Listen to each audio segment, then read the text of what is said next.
વંદે ગુજરાત.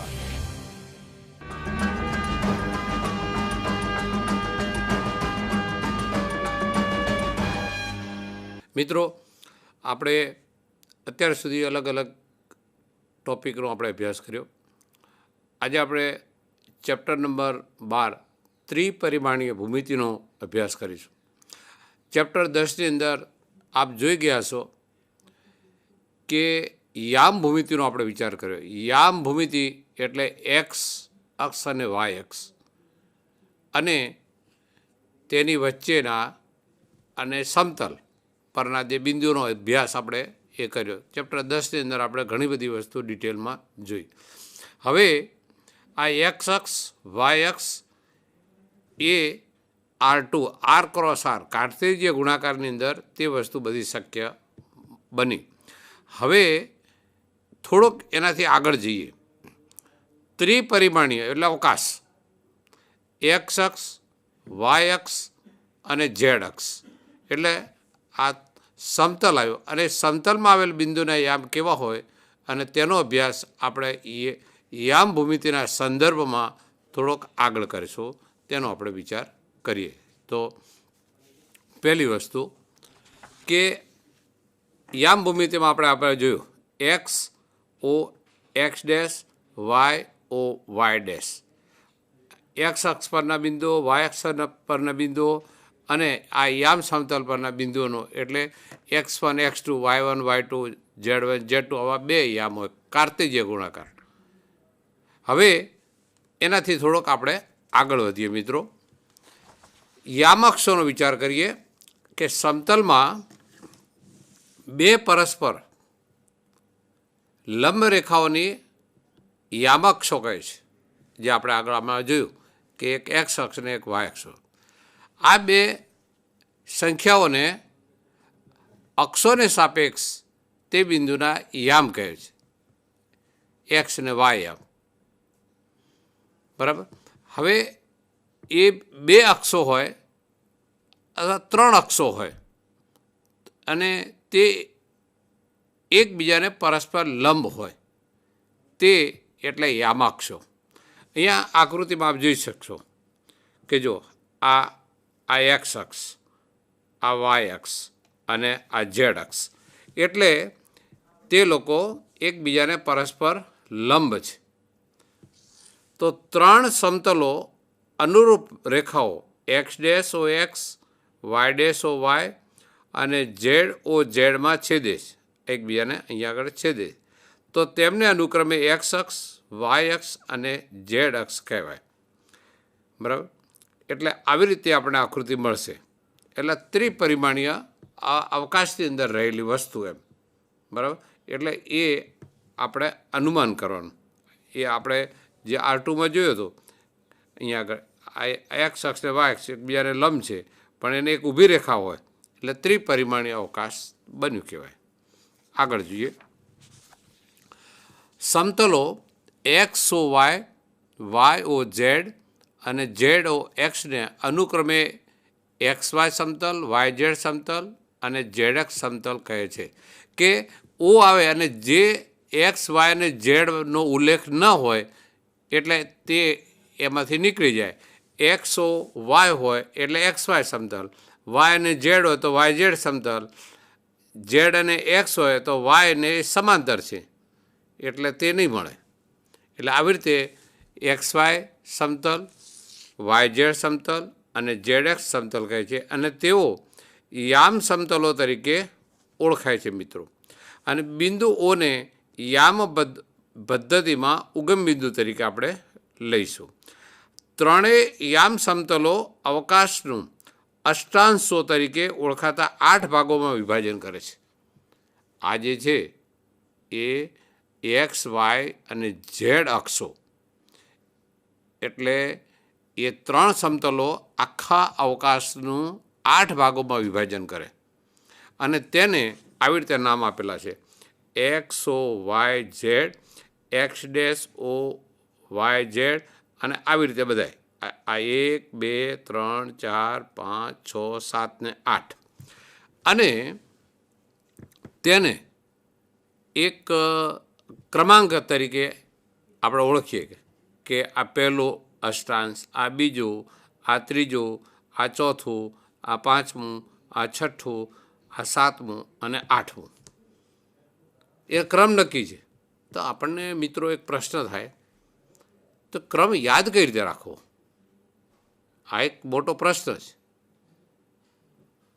એ ક્રમાંક યાદ રાખવા માટે આ દરેક સમતલને, યામ સમતલોને ક્રમાંક આપેલો છે અને એ ક્રમાંક નિશ્ચિત છે. તે આપણને શોધતા આવડવું જોઈએ. ઊંઘમાંથી પણ આપણને પૂછે તો પણ આપણે તેનો ક્રમાંક આપણને યાદ રહી જાય. એની એક ટેકનિક છે, બરાબર?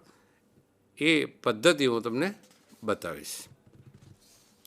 હવે બિંદુના યામોની સંજ્ઞા નિર્દેશ કરે છે કે બિંદુ કયા અષ્ટાંશમાં છે.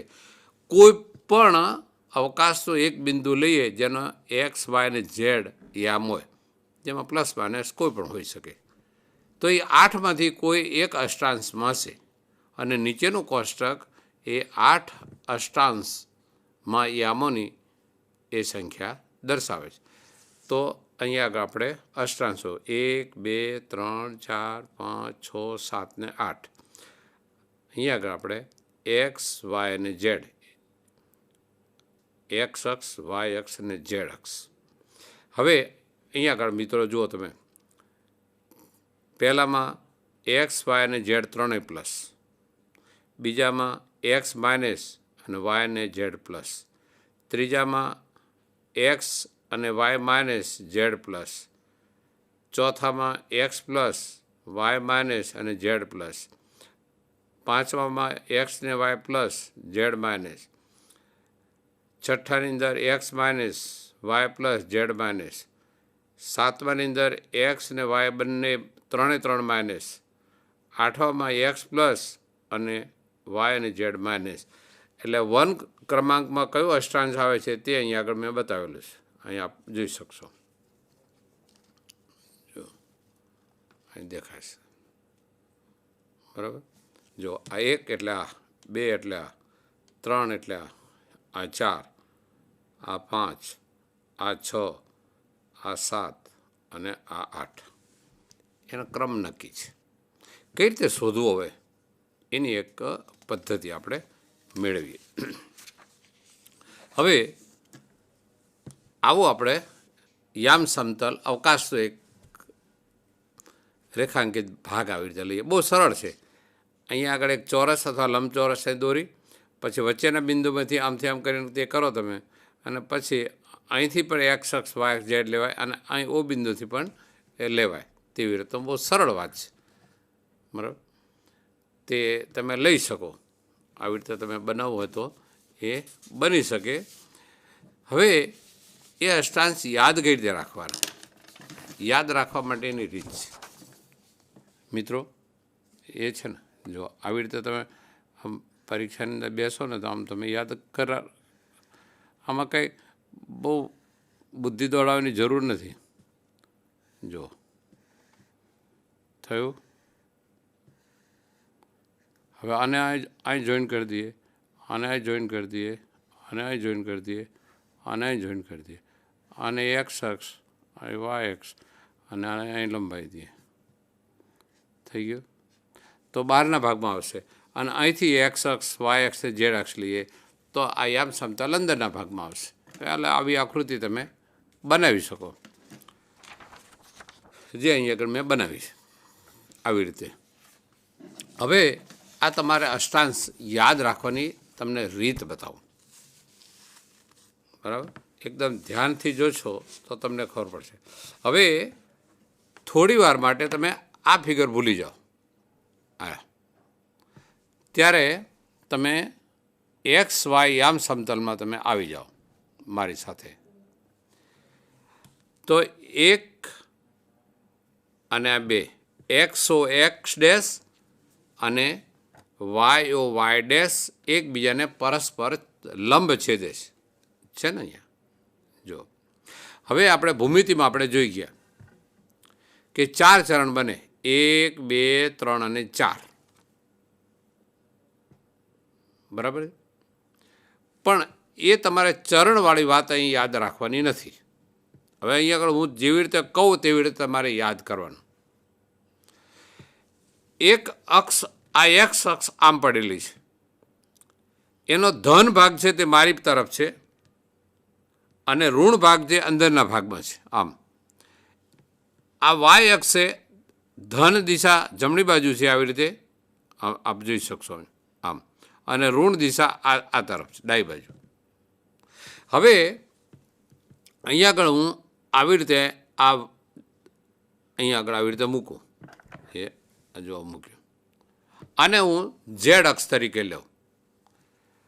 આ એક્સ અક્ષ, આ વાય અક્ષ અને ઝેડ અક્ષ.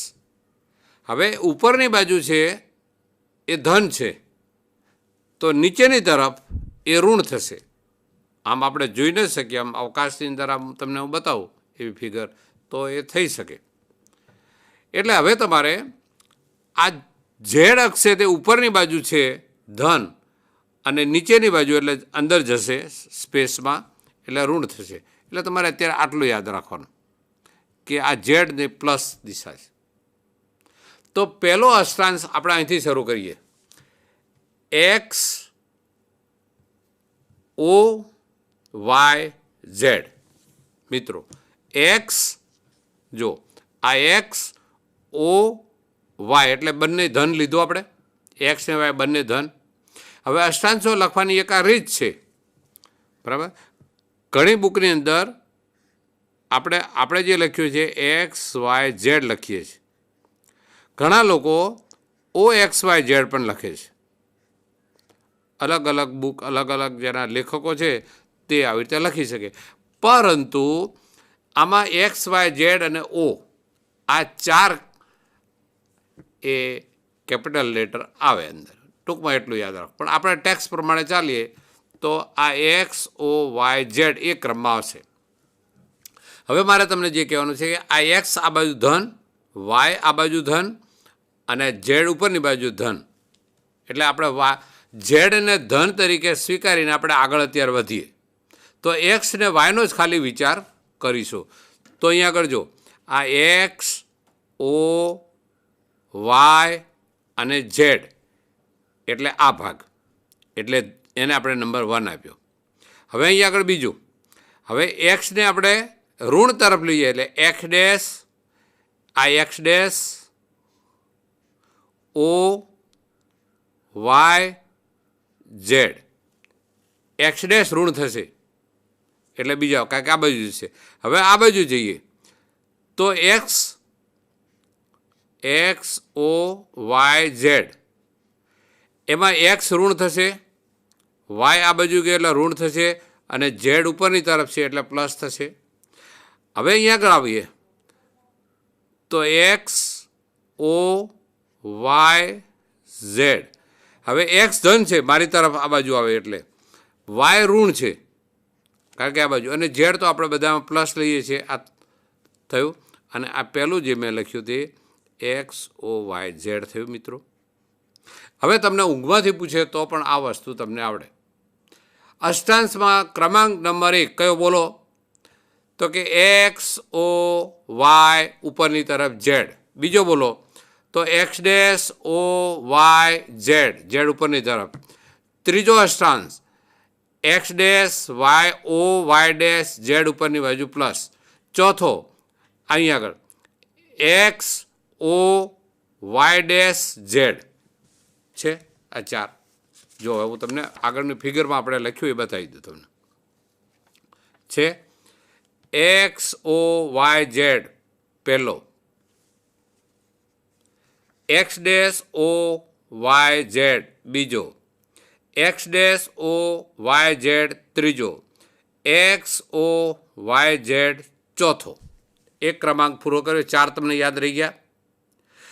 હવે મિત્રો વાય જે છે, ઝેડ છે તે ઉપરની તરફ આપણે પ્લસ લીધો. હવે એને આપણે નીચે ડાઉન કરી દઈએ,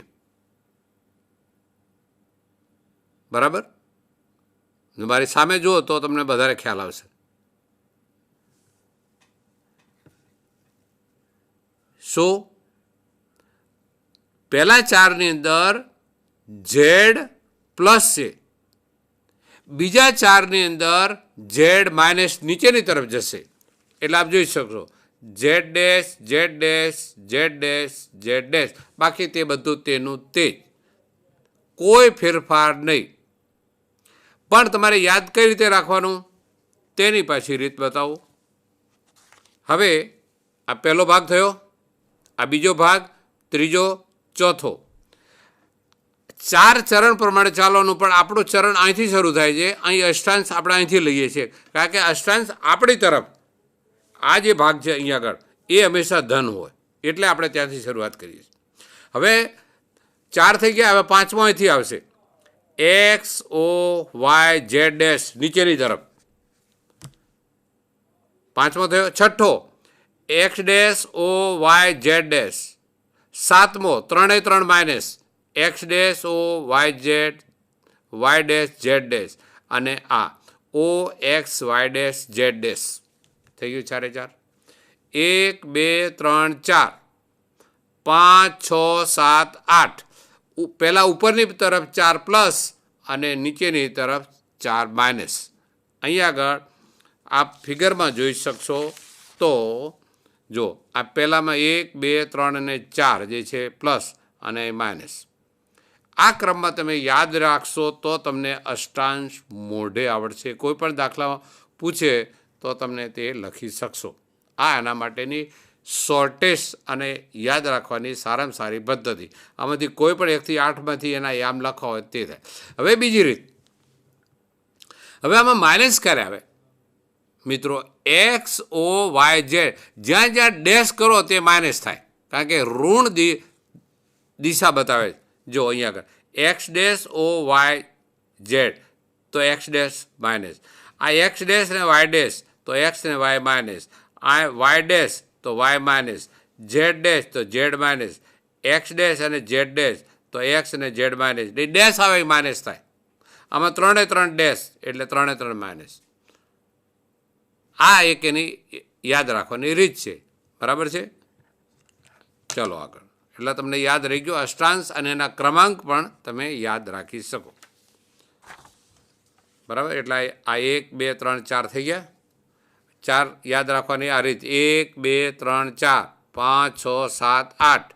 4 ઉપરની તરફ, આમ આપણા જમણા હાથનો આમ નિયમ રાખે, 4 ઉપરની તરફ, અને પછી આમ ઊંધો કરીએ અંગૂઠો એટલે ઝેડ અક્ષ નીચેની તરફ ઋણ થશે. એટલે તમે યાદ રાખી શકો. 4 છે. આવી રીતે તમે યાદ રાખી શકશો. બરાબર? હવે આગળ આ અવકાશના બિંદુ પીના યામ એક્સ વાય ઝેડ લો અને ઉગમ બિંદુ તરીકે આપણે ઓ લઈએ, તો ઓના યામ 0 0 0 થશે. હવે એક્સ અક્ષ પરના કોઈપણ બિંદુના યામ એક્સ 0 0 અને વાય ઝેડ સમતલ પરના કોઈપણ બિંદુના યામ 0 વાય ઝેડ ડેશ છે. મિત્રો આટલો તમને યાદ રહ્યું. એક્સ અક્ષ તો વાય અને ઝેડ 0, વાય ઝેડ સમતલ તો એક્સ 0. યાદ રહી ગયું? 2 નમૂના તરીકે લીધું, પણ કોઈ પણ સમતલ અને કોઈ પણ અક્ષ બોલો તો તેના પરથી તે વસ્તુ આપણને આવડે. અહીંયા આગળ આપણે જોઈ શકશો. જો હવે નીચે બિંદુ એફના યામ. હવે આ મેં એ આપણે વાય અક્ષ, આ એક્સ અક્ષ અને આ ઝેડ અક્ષ. તો અહીંયા આગળ આ એફ બિંદુ આવેલું છે. તો એફ બિંદુ ક્યાં છે? આ એક્સ અને ઝેડ સમતલમાં છે એફ, એટલે એનો વાય યામ 0 થાય. આ બિંદુ એફના યામ એક્સ 0 ઝેડ છે. ઈના યામ ઈ ક્યાં છે? વાય અને ઝેડ, તો એક્સ 0 થશે. આ ડી ક્યાં છે? તો વાય અને એક્સ. આ ડીના યામ, ડીના એટલે આમાં ઝેડ નથી એટલે 0 થશે. આ બિંદુ એફ, બિંદુ ઈ અને બિંદુ ડી. આવી રીતે તમે એને યાદ રાખી શકો અલગ અલગ રીતે. બરાબર છે?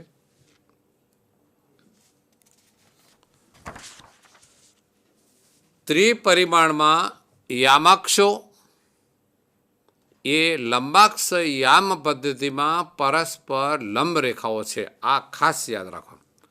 અને અક્ષોને એ જે અક્ષ જે આપણે જે લંબાક્ષ એને એક્સ અક્ષ, વાય અક્ષ અને ઝેડ અક્ષો કહે છે.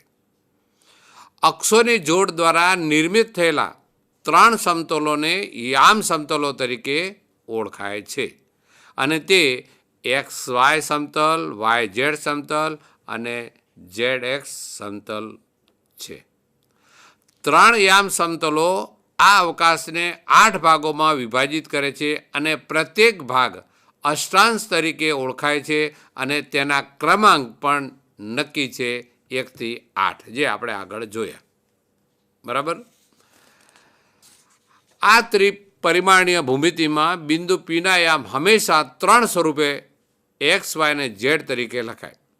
અહીં એક્સ, વાય અને ઝેડ એ અનુક્રમે પીના વાય ઝેડ, ઝેડ એક્સ અને એક્સ વાય સમતલોથી અંતર દર્શાવે છે. એક્સ કોનું? તો કે વાય ઝેડ. વાય કોનું? તો એક્સ ઝેડ. ઝેડ કોનું? તો એક્સ વાય સમતલથી લંબ અંતર બતાવે છે. અને એક્સ અક્ષ પરના કોઈપણ બિંદુનું સ્વરૂપ x00, વાય અક્ષ પરના કોઈપણ બિંદુનું સ્વરૂપ 0y0 અને ઝેડ અક્ષ પરના કોઈપણ બિંદુનું સ્વરૂપ 00z છે. આ આપણે આટલી વસ્તુ યાદ રાખવાની. હવે એક દાખલો લો. આવો એક માર્ક્સમાં આવો દાખલા પૂછી શકાય. જો P2, 4, 5 એ એક્સ, વાય, ઝેડ સમતલમાં હોય, એટલે આ પી બિંદુ આપણે અહીંયા આગળ લીધો, ધારો કે યામ સમતલમાં કોઈ પી બિંદુ છે, બરાબર છે, કોઈ પણ બિંદુ અહીંયા આગળ. હવે એના યામ આપણને 2, 4 અને 5 આપેલા છે. તો એક્સ ઝેડ સમતલના બિંદુ પી ડેશના યામ, એટલે એક્સ ઝેડ સમતલમાં પી ડેશ બિંદુ નામનું એક બિંદુ આવેલું છે, તો તેના યામ લખો. હવે મિત્રો અહીં કશું કરવાનું નથી. આ એક્સ ઝેડ છે ને એટલે y0 લખી નાખો. આ વાય એટલે આ 4 કાઢી નાખો, તો આ 2 અને 5 થાય આનો જવાબ. બિંદુ પી ડેશ માટે ઓ વાયની દિશામાં અંતરનું માપ 0 છે, બરાબર. તેથી એ બિંદુ પી ડેશના યામ 2, 0, 5 મળે. આટલો થઈ ગયો. આ ઓ એક્સ અને ઓ ઝેડ, બરાબર. પણ તે વાયને એ અંતર સમાંતર થશે, એટલે આ ભાગ છે ને આમ તમે આમ યામ સમતલમાં આમ તમે આમ એ આમ નક્કી કરો તો ખબર પડે એમ, બરાબર. એટલા માટે એટલે તે બિંદુના યામ, કારણ કે આ બિંદુ અહીંયા આગળ છે, બરાબર, અને આમ જમીન આપેલું છે અને આમ આપેલું છે, એટલે આ સમતલ છે તે વાય છે તેને તો સમાંતર થાય, એટલે એનું અંતર એ 0 થશે. પણ હું તમને બીજી રીતે યાદ કરું કે જે સમતલ એક્સ ઝેડ સમતલ હોય તો એમાં વાય યામ ન હોય, વાય યામ ન હોય, કારણ કે એ તેને સમાંતર જ હોય, થઈ ગયો, બરાબર. એટલે અંતર મળશે જ નહીં. આ નીચેનો જે છે ભાગ, એ તમે ત્રિપરિમાણમાં આ ભાગ તમે જુઓ તો તમને ખ્યાલ આવશે, બરાબર. એટલે તે વાત અહીં આગળ આપણે લઈશું, એટલે તરત એનો જવાબ આપ મેળવી શકશો.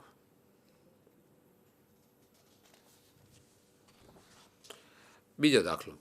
બિંદુઓ -3, 1, 2, -3, 1, -2 કયા અષ્ટાંશમાં આવેલ છે તે શોધો, બરાબર. હવે આપણે જે થિયરી કરી ને તે વાત અહીંયા આગળ ફરીથી. હવે પહેલું બિંદુ લઈએ આપણે કે બિંદુ -3, 1 અને 2. હવે જે માઇનસ હોય એને ડેશ બોલવાનું. તો x dash O Y z અષ્ટાંશમાં આવેલ છે. જે દ્વિતીય અષ્ટાંશ, જો આપણે પહેલું, બીજું, ત્રીજું, ચોથું, પાંચમું, છઠ્ઠું, સાતમું અને આઠમું મેં લખ્યું. હવે તમને આ કઈ રીતે ખબર પડે? તો આપણે પહેલાં શું લખ્યું? ઓ વાય ઝેડ આપણી તરફ, ઝેડને આપણે ભૂલી જાઓ, ઓ એક્સ વાય, બરાબર. પછી એના પછી શું આવે? પેલી બાજુ જોઈએ એટલે એક્સ 0 થાય. હવે અહીં x0 આપેલું છે જો, તો આ -1 અને 1 થયું. જો આ બંને હોત તો પહેલો ચરણ થાય. આ માઇનસ અને આ પ્લસ એટલે બીજું ચરણ. ચરણ એટલે બીજો ભાગ, અષ્ટાંશ. અને ઝેડ પ્લસ છે એટલે ઉપરની ભાગ. એટલે અહીં પહેલાં 1 2 3 4થી શરૂ થાય અને અહીંયા આગળ માઇનસ હોય તો એ 5 6 7 ને 8થી શરૂ થાય. એટલે આ X dash O Y Z છે એટલે બીજું દ્વિતીય અષ્ટાંશ છે તેવો સાબિત થયો. આ બીજું. હવે આપણે જોઈએ બિંદુ -3 અને 1 એટલે તે -3 ને 1 એ તો છે એટલે પેલા બીજામાં ગયું પણ ઝેડ માઇનસ છે એટલે 4 1 2 4 ફેરા તો ફરી જઈએ આપણે 1 2 3 અને 4 પછી 5 અને પાછું છઠ્ઠું આવે ત્યાં આગળ આ જો આ છઠ્ઠું થયું તો એ x dash O Y Z dash એટલે જે માઇનસ છે અને ડેશ લ્યો એ અષ્ટાંશમાં છે આમાં અને જે છઠ્ઠું અષ્ટાંશ છે તે આપણને ખબર છે મિત્રો.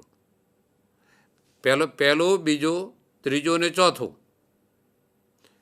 ફરીથી મારી સામે તમે જુઓ એક્સ અક્ષ મારી સામે આપણને લંબ એ વાય અક્ષ અને મને સમાંતર આમ ઉપર આવી રીતે એને ઝેડ લીધું.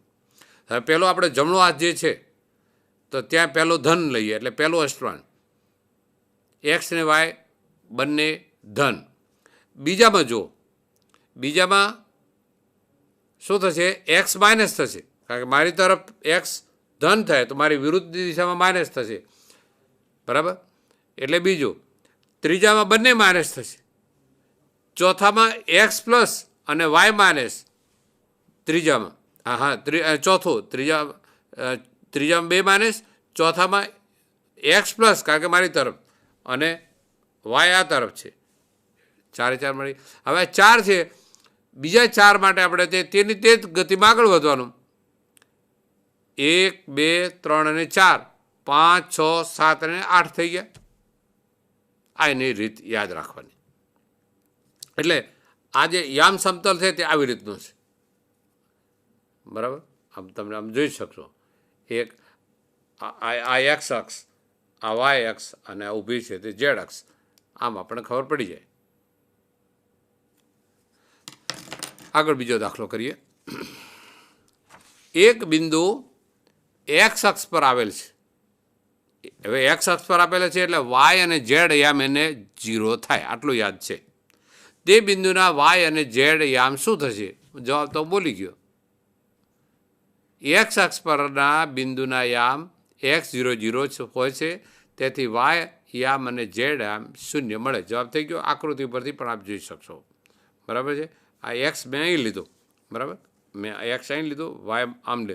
એકચ્યુઅલી હંમેશા આવી ફિગરમાં વાય આ બાજુ તરફ લઈએ છીએ પણ તમને આ ખબર પડે એટલા માટે કોઈ પણ રીતે ફિગર તો ડ્રો કરી શકાય બરાબર છે. આગળ એક બિંદુ એક્સ ઝેડ સમતલમાં છે એટલે એનો વાય એમ નથી એટલે તે 0 થશે. પતી ગયો જવાબ. ધારો કે બિંદુ પી એ એક્સ ઝેડ સમતલમાં છે તેથી તેના યામ શું થશે?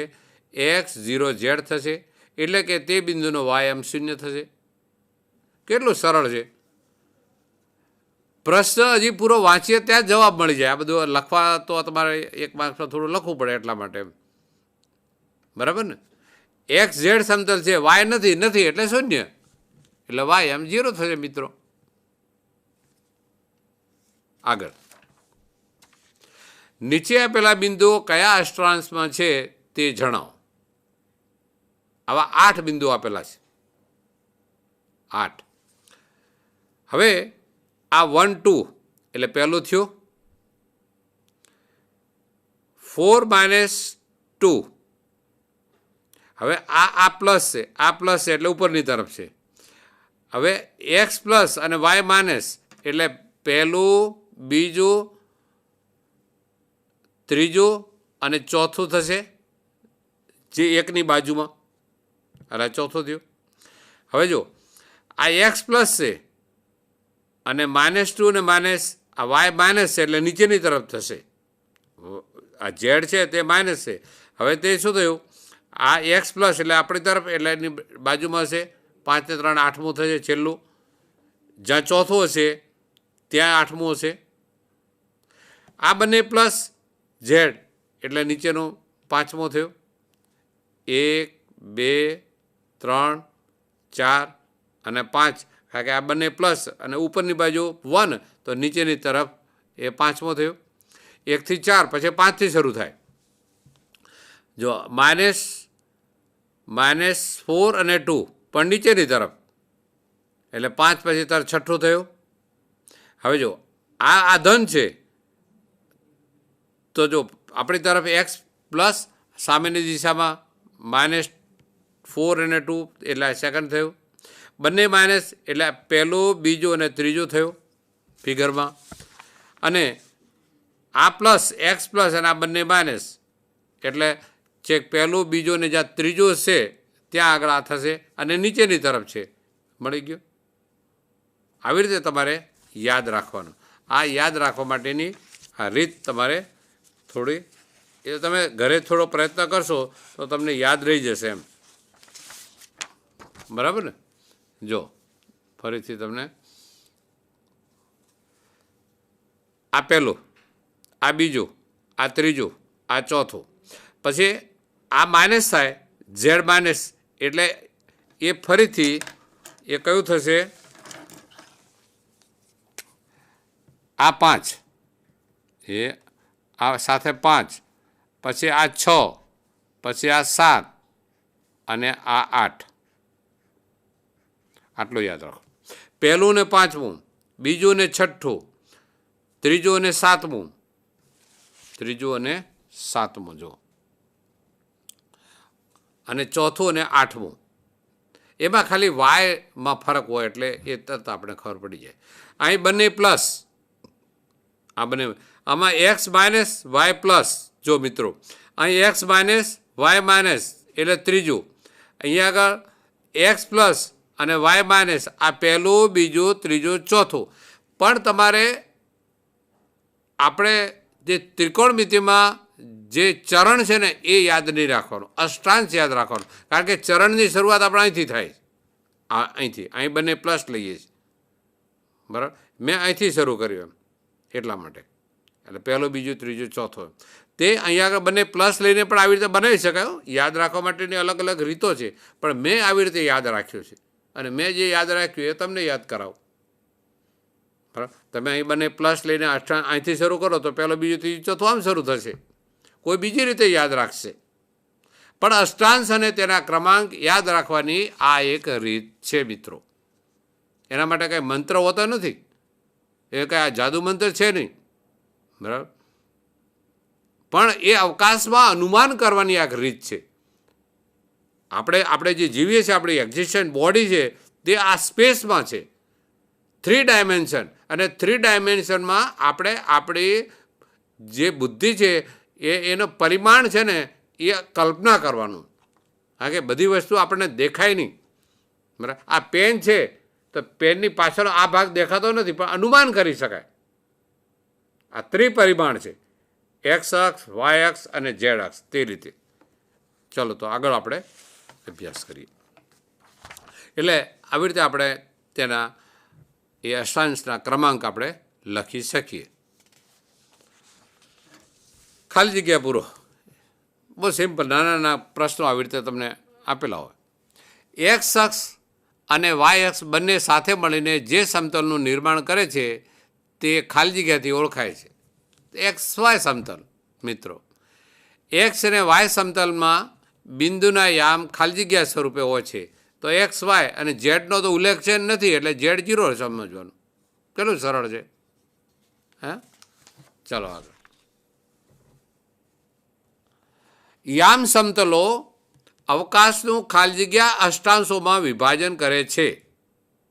8 આપણે કર્યા. પણ કોણ કરે છે? યામ સમતલો. આ ધ્યાનમાં રાખવાનું. સમતલો છે ને એના 8 ભાગ કરે છે, અક્ષો નહીં. અક્ષ તો એક એમાં એક રેખા છે, એક્સ અક્ષ, વાય અક્ષ અને ઝેડ અક્ષ. પણ સમતલ એટલે આ સમતલ છે. પાનું આવું લેવું, આવું પાનું, આ આખો સમતલ છે. દેખાય છે મારા સામે, ફોટા સામે તમે રાખો તો ખબર પડે. મિત્રો આ જે છે તે આ સમતલ છે, એની 4 દિશાઓ આવી રીતે છે. એટલે એક સમતલ આમ હોઈ શકે, બીજો આમ હોઈ શકે, ત્રીજો આમ ત્રાસું હોઈ શકે, બીજો જમીનને સમાંતર હોઈ શકે. મિત્રો જમીનને સમાંતર હોવું, બોલવું એ અવાસ્તવિક છે, કારણ કે તમને ખબર કે પૃથ્વી ગોળ છે, એટલે એના કોઈ પણ બે બિંદુઓ એક રેખામાં હોય, ત્રણ બિંદુઓ એક રેખામાં હોઈ શકે નહીં. આ એક બહુ મહત્ત્વનો પ્રશ્ન છે, એટલે બોલતી વખતે આપણે બહુ વિચાર કરીને બોલવું જોઈએ, પણ જ્યાં સુધી સામેવાળાને ખબર ના પડે ત્યાં સુધી ચાલી જાય. ખ્યાલ આવ્યો તમને? વાત બહુ મહત્ત્વની છે એમ, નહીં તો આપણો આખા બધા સિદ્ધાંતો છે ને ખોટા પડે. એટલે એ યાદ રાખવાનું.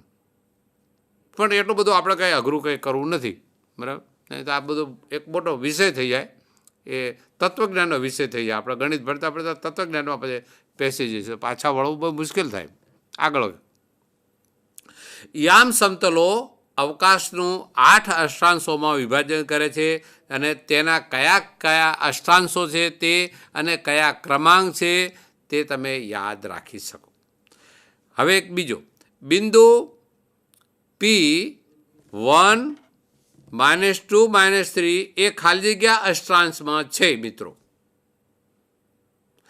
આ ઝેડ માઇનસ છે એટલે 1 થી 4માં નથી, 1 થી 4માં નથી. યાદ રહી ગયો? એટલે બીજા એટલે 4 પછી 5 6 7 ને 8માં છે.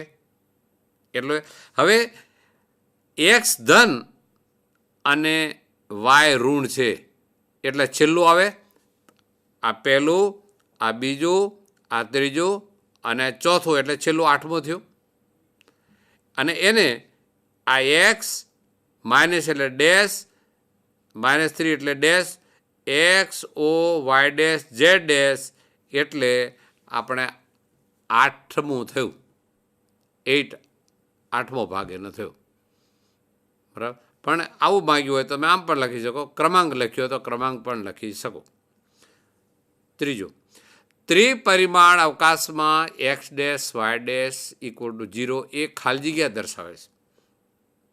હવે તમને આવું કંઈ બુકની અંદર આવો દાખલો તમને જોવા ન મળે. એટલે જોવા ન મળે મતલબ કે it is not out of course. આ પ્રશ્ન સમજવાનો. આનો અર્થ શું થાય? x dash plus y dash 0 ક્યારે હોય? કે x 0 હોય અને y 0 હોય ત્યારે. x 0 અને y 0 ક્યારે કયા સમતલમાં હોય? કે x 0 અને y 0 હોય, પણ ઝેડ યામ માટે કંઈ કહ્યું નથી. પણ x 0 છે, y 0 છે અને ઝેડ કંઈ ખબર નથી, તો એ ઝેડ અક્ષ હોવો જોઈએ. એટલે આ ઝેડ અક્ષ પરનો આ બિંદુ એ ત્રિપરિમાણ અવકાશમાં એ ઝેડ અક્ષ દર્શાવે છે એવું નક્કી થઈ ગયું. હવે અહીંયા તમે બદલો x² y² અને ઝેડ છે, તો બધી વસ્તુ બદલો તો તમને અલગ અલગ મળે. મિત્રો આવું લખે તો x² + y² + z² = 0 હોય તો 3 0 થાય એટલે ઉગમ બિંદુ થાય, O થાય. એટલે આવો અનેક પ્રશ્નો બનાવી શકાય. આગળ બિંદુઓ P અને Q વચ્ચેનું અંતર શોધો. એક સરળ દાખલો. હવે P અને Q વચ્ચેનું અંતર શોધવું હોય તો આ અંતરસૂત્રનો આપણે ઉપયોગ કરવો પડે. હવે અંતરસૂત્ર એટલે શું તે આપણે પહેલાં જરા જોઈ લઈએ કે અંતરસૂત્ર શું છે, બરાબર? હવે બે બિંદુઓ જ્યારે આપેલા હોય, બે બિંદુ વચ્ચેનું અંતર શોધવા માટેનું એક સૂત્ર છે, બરાબર? એ હું તમને બતાવું કે આ યામ સમતલમાં આપણે જોઈએ, પછી ત્રિપરિમાણમાં પણ આપણે જોઈએ. તો એક બિંદુ અહીંયા આગળ P આપેલું છે, આના યામ x1 અને y1 આપેલા છે, અને એક Q બિંદુ આવું, આ x2 અને y2 આપેલું છે. હવે આ બંને વચ્ચેનું અંતર આટલો આ શોધવાનું છે. તો PQ વચ્ચેનું અંતર શું થાય? તો આવું લખી શકાય કે વર્ગમૂળમાં આ બંનેનો તફાવતનો વર્ગ. હવે x1 - x2 પણ લખી શકાય અને x2 - x1 પણ લખી શકાય. બંને રીતે આ સાચું છે મિત્રો. આ થયું. તો આ યામ સમતલમાં બે બિંદુ વચ્ચેનું અંતર. હવે ત્રણ બિંદુ વચ્ચેનું અંતર શું થશે? તો આ P, x1, y1 અને z1 મિત્રો, અને આ Q, આ x2, આ y2 અને z2. તો આ અંતરનું સૂત્ર PQ બરાબર વર્ગમૂળમાં લખો. શું થશે? તો આમ પણ લખી શકાય x2 માઇનસ x1નો સ્ક્વેર અને y2 માઇનસ y1નો સ્ક્વેર. આ બે હતું. આ ત્રિપરિમાણમાં બિંદુ આવેલું છે એટલે ત્રીજી વસ્તુ એડ થશે z2 માઇનસ z1નો સ્ક્વેર. આનું સૂત્ર થયું. આટલું યાદ રાખો. આ સૂત્રની મદદથી આપણે ત્રિપરિમાણમાં કોઈ પણ બે બિંદુ વચ્ચેનું અંતર આપણે શોધવા માટે પ્રયત્ન કરીએ. તો એ દાખલો લઈએ કે બે બિંદુ પી અને ક્યુ આપેલા છે. તો વચ્ચેનું અંતર પી ક્યુ કેટલું થશે? તો આને આપણે નામ આપીએ. બરાબર છે. તો આ જે છે આ x1, આ y1 અને z1, આ x2, આ y2 અને આ z2 લઈએ તો પી ક્યુ વચ્ચેનું અંતર x2 minus x1 square, y2 minus y1 square અને z2 માઇનસ z1નો સ્ક્વેર. આનો પછી ત્રણેયનો સરવાળો જે મેં સૂત્ર લખ્યું. હવે x2ની કિંમત કેટલી? -4. x1ની 1 એટલે -4 -1નો સ્ક્વેર. પછી 1 -+3નો સ્ક્વેર. આ 2 -4નો સ્ક્વેર, 2 -4નો સ્ક્વેર એટલે 4 ને 1 5 -5નો વર્ગ 25, 3 ને 1 4, 4નો સ્ક્વેર એટલે 4 ચોક 16, 2માંથી 4 જાય એટલે -2 અને -2નો સ્ક્વેર એટલે 4, 16 ને 4 20 અને 25 ને 20 45, 9 5 45, 9નું વર્ગમૂળ 3√2 એટલે આવું થયું 45 એટલે 3√5 એકમ થયું. આ બે બિંદુ વચ્ચેનો અંતર મિત્રો આપણને મળે. એટલે આ સૂત્રનો આપણે ઉપયોગ કર્યો. આ પી ક્યુ હોય તો ક્યુમાંથી આના યામ વારાફરતી આપણે વાત કરીએ. આગળ બીજો દાખલો જોઈએ. સાબિત કરો કે બિંદુઓ પી ક્યુ અને આર સમરેખ છે. હવે સમરેખ કઈ રીતે કહી શકાય? કે એક લીટીમાં હોય તો. હવે એ આપણે પ્રયત્ન કરીએ તો પહેલાં બે વચ્ચેનું અંતર આપણે શોધી કાઢીએ. તો પહેલાં આપણે પી ક્યુ સ્ક્વેર કરીએ, કારણ કે વારંવાર વર્ગમૂળ લખવા કરતાં સ્ક્વેર લખી છેલ્લે વર્ગમૂળ કરી દેવાય તો અનુકૂળ વધારે રહેશે. તો અહીંયા આગળ પી ક્યુ એટલે 1 -+2નો સ્ક્વેર, 2 -3નો સ્ક્વેર અને 3 -5નો સ્ક્વેર છે મિત્રો. તો 2 ને 1 3 એટલે 9 થયું, 2 - 3 એટલે -1નો સ્ક્વેર 1 થયું અને 3 - 5 એટલે -2નો સ્ક્વેર 4 થયું, 4 ને 1 5, 5 ને 14 થયું. તો પી ક્યુ સ્ક્વેર બરાબર 14 માટે પી ક્યુ બરાબર વર્ગમૂળમાં 14 થયું. હવે ક્યુ આર, આ ક્યુ અને આર તો આ 7 - 1નો સ્ક્વેર પ્લસ 0 - 2નો સ્ક્વેર પ્લસ -1 - 3નો સ્ક્વેર થયું.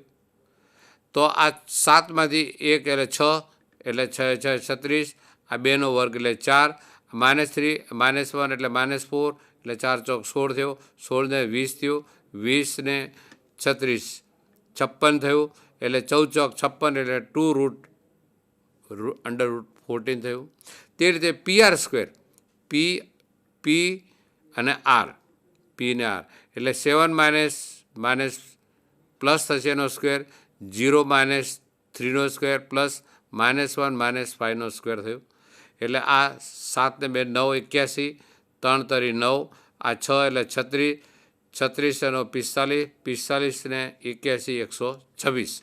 આ તો આપણને પી આર સ્ક્વેર 126 માટે પી આરનું વર્ગમૂળ લઈએ તો 14 × 9 એટલે 9 એટલે 3 થયું. હવે અહીંયા આપ જોઈ શકશો જો બિંદુઓ એક રેખા પર આવેલા હોય તો તેમને સમરેખ કહી શકાય. એટલે આવી રીતે આ એક રેખા એટલે આપણે આવી એક રેખા દોરીએ, આ રેખા આમ. હવે અહીંયા આપણે લઈએ પી, આ બિંદુ પી બરાબર છે. પછી અહીંયા આપણે આ ક્યુ લઈએ અને આ આર લઈએ. તો પી ક્યુ અંતર કેટલો છે? √14. ક્યુ આર કેટલો છે? 2√14 એટલે 2 વખત અને 1 3 વખત એટલે તે પીથી આરની કિંમત 3√14 થાય. એટલે પી ક્યુ વત્તા ક્યુ આર બરાબર પી આર થાય. એટલે P dash Q dash R છે આ ક્રમમાં છે. એટલે આ બંનેનો સરવાળો વત્તા આ બંનેનો સરવાળો બરાબર આટલો થાય. એટલે પી ક્યુ અને આર એક સીધી લીટીમાં આ ક્રમમાં છે. તેથી પી ક્યુ આર સમરેખ છે તેમ મિત્રો સાબિત થયું. આવી રીતે આપણે મેળવી શકીએ. બીજો દાખલો લઈએ. શું બિંદુઓ 3 6 9, બી 10 20 30 અને સી 25 માઇનસ 41 ને 5 એ કાટકોણ ત્રિકોણના શિરોબિંદુઓ છે.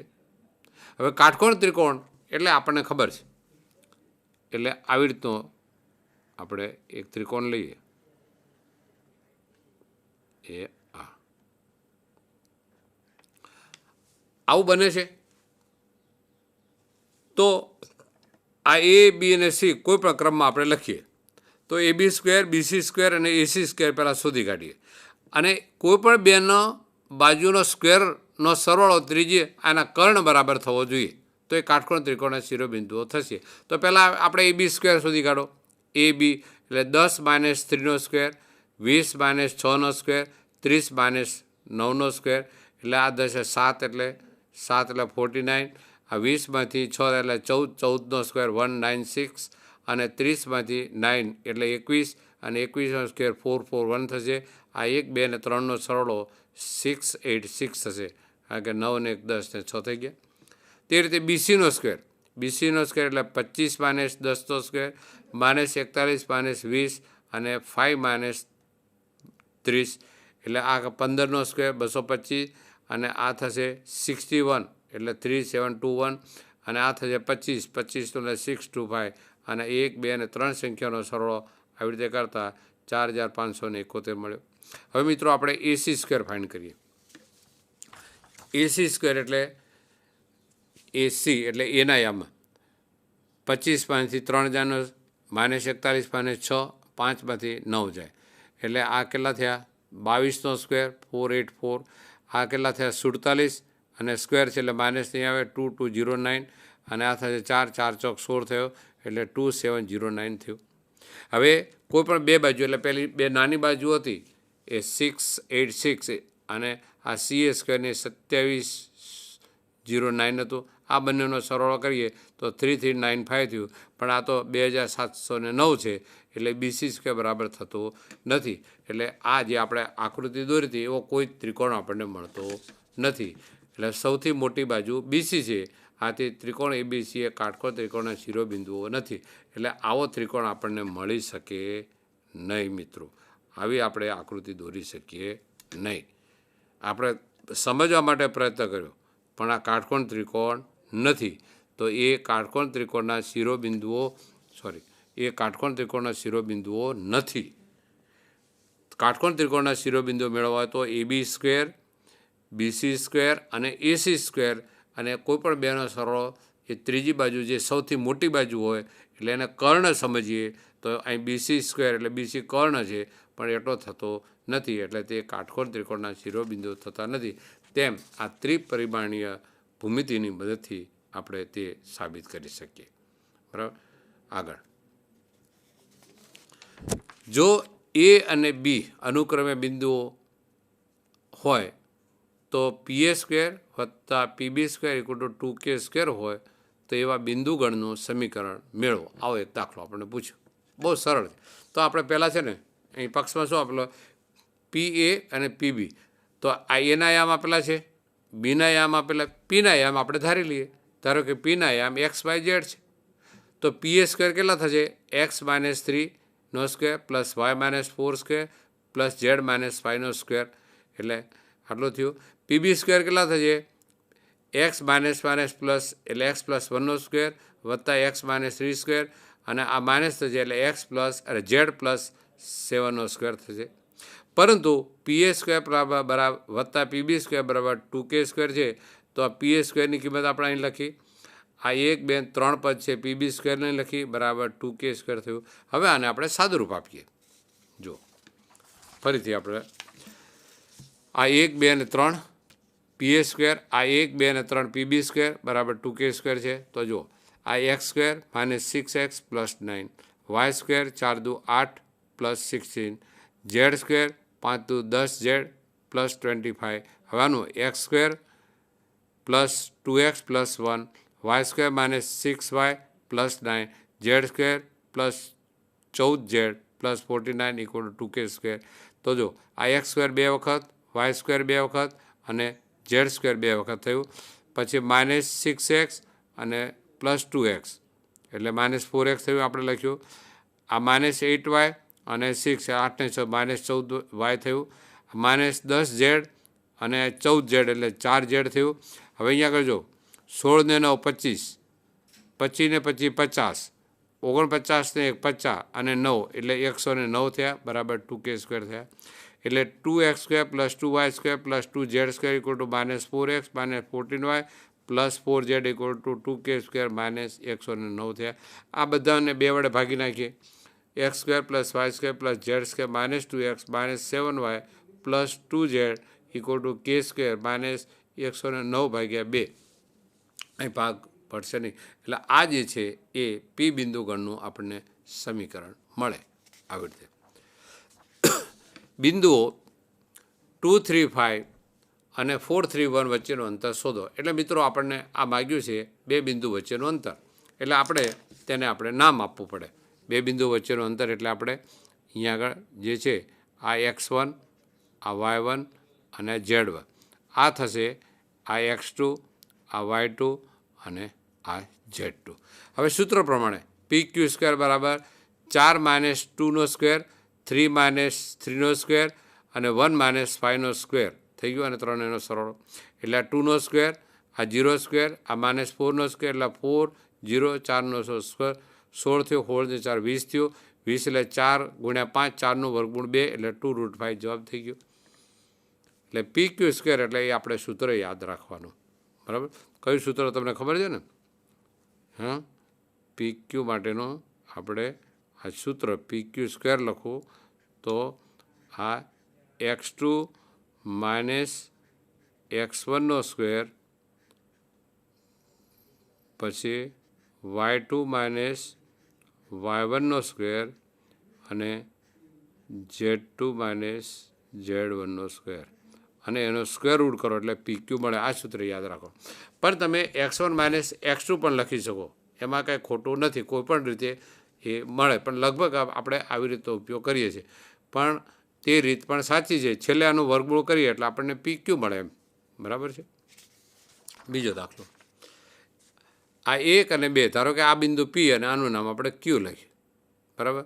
તો હવે એને આપણે x1, x2, y1, x1, y1, z1, x2, y2, z2 લખતા નથી, પણ આપણે લખીએ કે 2 - -+3², 4 - 7² + -1 - 2² થઈ ગયો. 3 ને 2 5² એટલે 25 થઈ ગયો. 4 માંથી 7 4 એટલે -3 એનો સ્ક્વેર 9 થઈ ગયો. -1 અને -2² કેટલો થશે? -3 નો સ્ક્વેર 9 થયો. 9 ને 9 18 થયું અને 18 ને 25 43 થઈ ગયું. એટલે PQ² બરાબર 43 આપણને મળે. ત્રીજું, 2 બિંદુઓના ખાલી માઇનસ ચિહ્નમાં ફરક છે, છતાં જો અંતર કેવું થશે 2 - 1 3 અને -1 2 3 વચ્ચેનું અંતર શોધો. ધારો કે આ બિંદુનું નામ આપણે P અને આને Q લઈએ તો PQ² કેટલા થશે? -2 - 2², 1 - +1² અને 3 - 3². એટલે આ -4 થશે એટલે 16 થશે. આ 2 થશે, 2² 4 થશે અને 0 થશે એટલે આ 0 થશે. 16 અને 4 20 એટલે 5 ચોક 20, 4 વર્ગમૂળ 2 થયું એટલે 2√5 થઈ ગયું.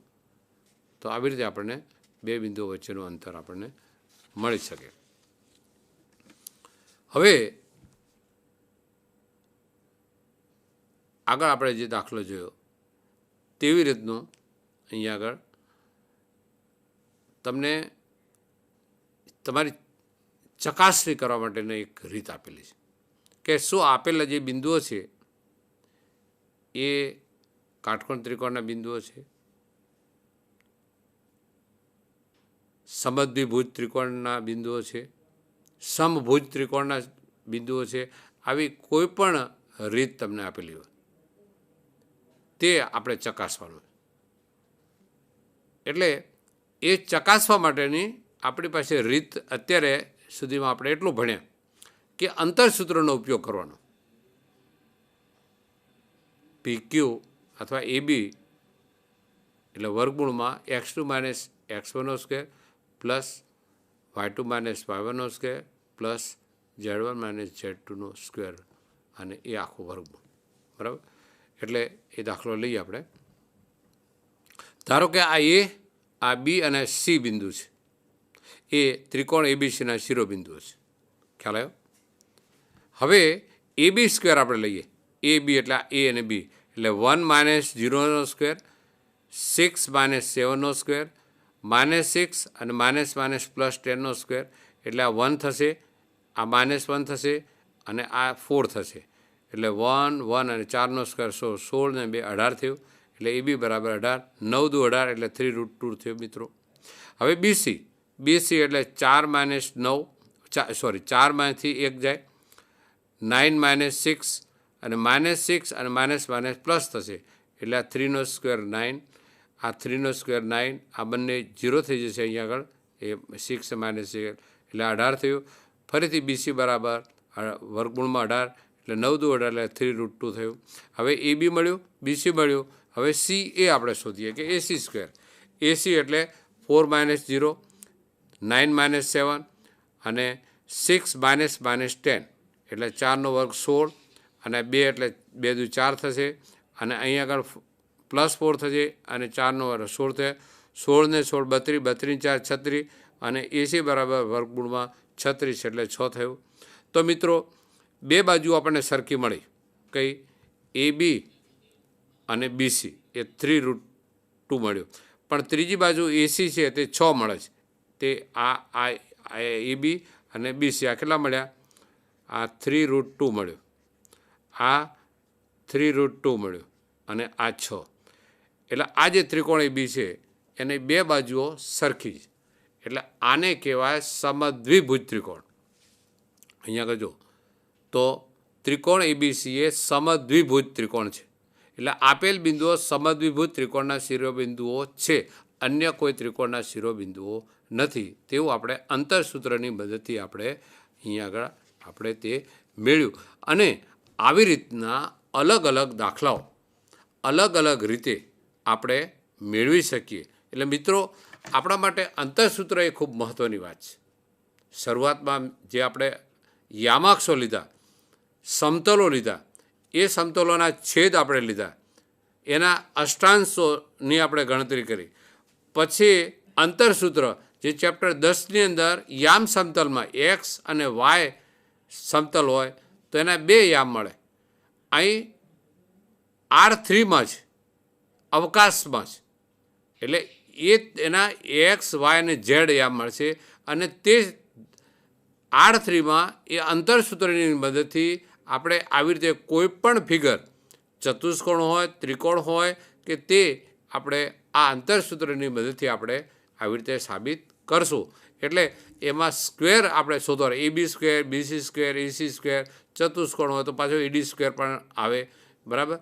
પણ આપણે શું થાય કે તમારે લખવામાં વારંવાર પેલું વર્ગમૂળ ન કરવું પડે ને એટલે સ્ક્વેર લખવાનો અને પછી છેલ્લે જવાબ આવે એટલે એને વર્ગમૂળ કરો એટલે તમને અનુકૂળ રહેશે ને વારંવાર પેલું વર્ગમૂળનું લીટું દોરવામાં એ થાય.